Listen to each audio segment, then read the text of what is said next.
UK PCS lower, देखिए आपका result out हो चुका है। जिसका सिलेक्शन हुआ है आप सबको कॉन्ग्रेचुलेशन, नहीं हुआ है तो मैं बोल भी दूं कि आप निराश मत होइए, उससे कुछ नहीं होता। जो रिजल्ट के या बॉर्डर लाइन के एकदम पास है, कट ऑफ के एकदम पास है, 95 के अराउंड होगा, दुख होता है और जेन्यून भी है वो, और दुख होना भी चाहिए। उसमें कोई फिलोसफी कोई ये सब सुन के वो चीज़ कम नहीं होगी। तो चलिए पहले जिनका नहीं हुआ है उनकी बात करेंगे, फिर जिनका हुआ है उसके बारे में हम देखते हैं।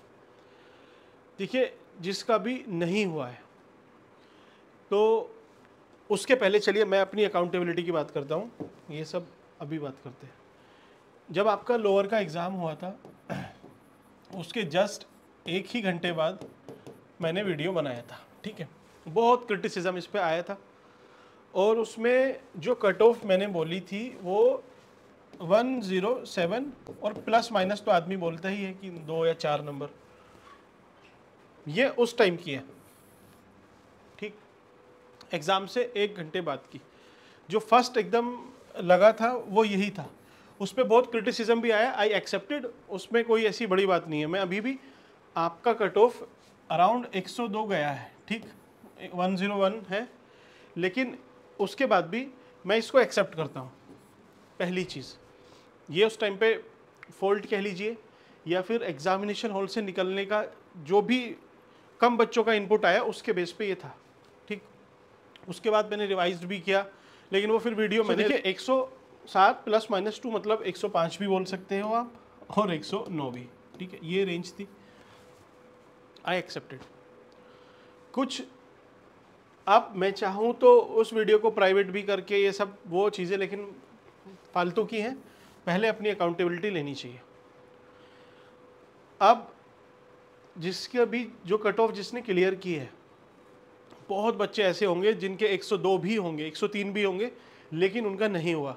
मीन्स उनको जो आंसर किए उसके हिसाब से उन्होंने काउंट किए होंगे रिवाइज्ड आंसर की से, फिर भी नहीं हुआ, ठीक है। वो कुछ बच्चे 100 पे होंगे, मार्जिन पे होंगे, उनका हो गया होगा।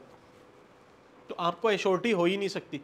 ये तब हाल है जब उसने इतने सारे क्वेश्चन डिलीट किए, ठीक है।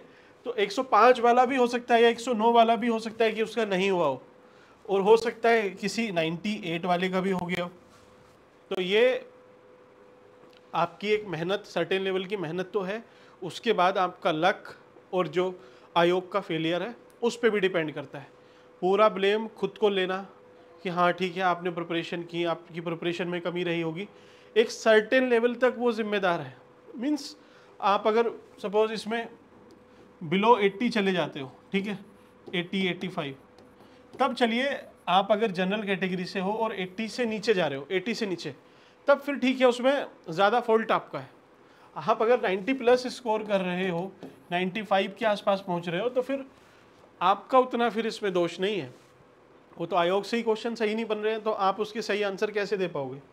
पहली चीज़ तो ज़्यादा डिमोटिवेट उसमें होने की ज़रूरत नहीं है। आप सबने एफआरओ भी ज़्यादातर बच्चों ने दिया होगा। आप अगर कट ऑफ एफआरओ के आसपास हो तो आप इसकी प्रिपरेशन कर सकते हो, ठीक है। लेकिन अभी प्रिपरेशन शायद नहीं होगी, थोड़ा डिमोटिवेशन आएगा। 1 2 3 4 दिन बाद आराम से देखना आपका स्कोर कितना था, आप इसकी प्रिपरेशन कर लेना।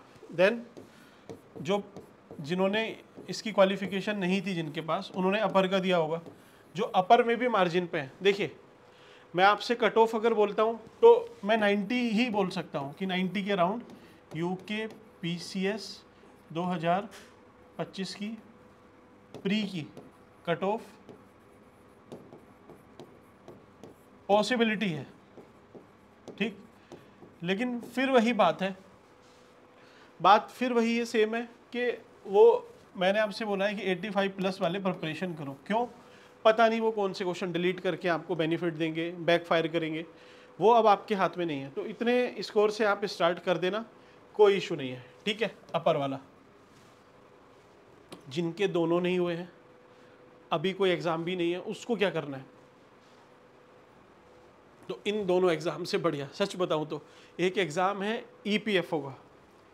आप देखिए अगर आपकी एज 27 साल से कम है तो आपको क्या करना है, आईबी का फॉर्म निकला हुआ है इंटेलिजेंस ब्यूरो का, लेकिन उसमें मैथ्स वगैरह काफ़ी ज़्यादा पूछता है। तो ये आपके लिए जो एसएससी वाले बैकग्राउंड से या फिर बैंकिंग वाले से नहीं है वो टफ पड़ेगा। जिसका मैथ्स सही है आप इसमें जाना, मैथ्स अगर वीक है थोड़ा, इंग्लिश थोड़ी वीक है तो रहने दो, आईबी का फॉर्म रहने देना। दूसरा, आप अगर फिर एज का बैरियर आपको क्रॉस करना है तो ईपीएफओ, अभी ईपीएफओ की फॉर्म आउट होने वाले हैं,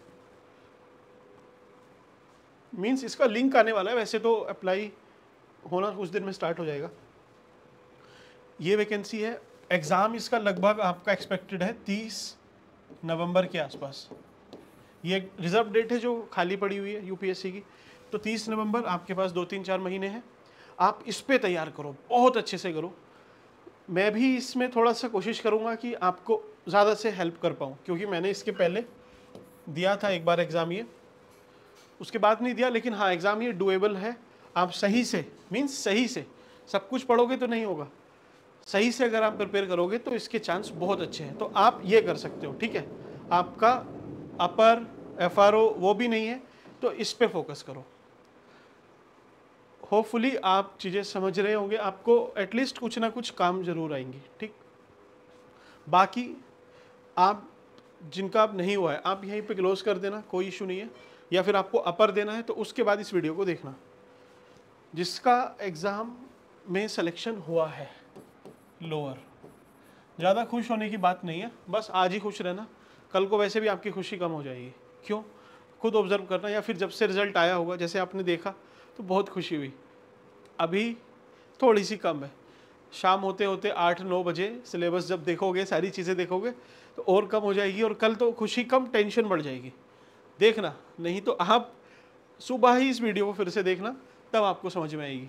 सुबह देखना इसको, आज भी देखना और कल भी देखना मॉर्निंग में, समझ में आ जाएगा आपको। लोअर मेंस, अब देखिए मेंस आपका ये लगभग सितंबर में, शायद 13 सितंबर है, 13 सितंबर है, 13 सितंबर को पेपर है। अभी आपकी स्थिति शायद ऐसी नहीं होगी कि आप मेंस लिख पाए, क्योंकि वास्ट है, बहुत बड़ा है, इस बार चेंज किया हुआ है, बिल्कुल अपर के जितना है। तो आपको स्पीड से पढ़ना है, कम और तरीके से पढ़ना है।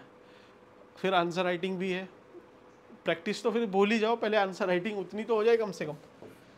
तो आपको आइडली एक हफ्ता, अब एक पेपर को आप 1 वीक ही दे सकते हो। 8 पेपर है, 8 नहीं सॉरी 2 पेपर है, लेकिन सिलेबस उसका वही है, 6-7-8 पेपर का सिलेबस है। तो आप अब एक पेपर वाइज तो आप पढ़ नहीं सकते, क्योंकि एक पेपर में उसने सब कुछ डाल रखा है।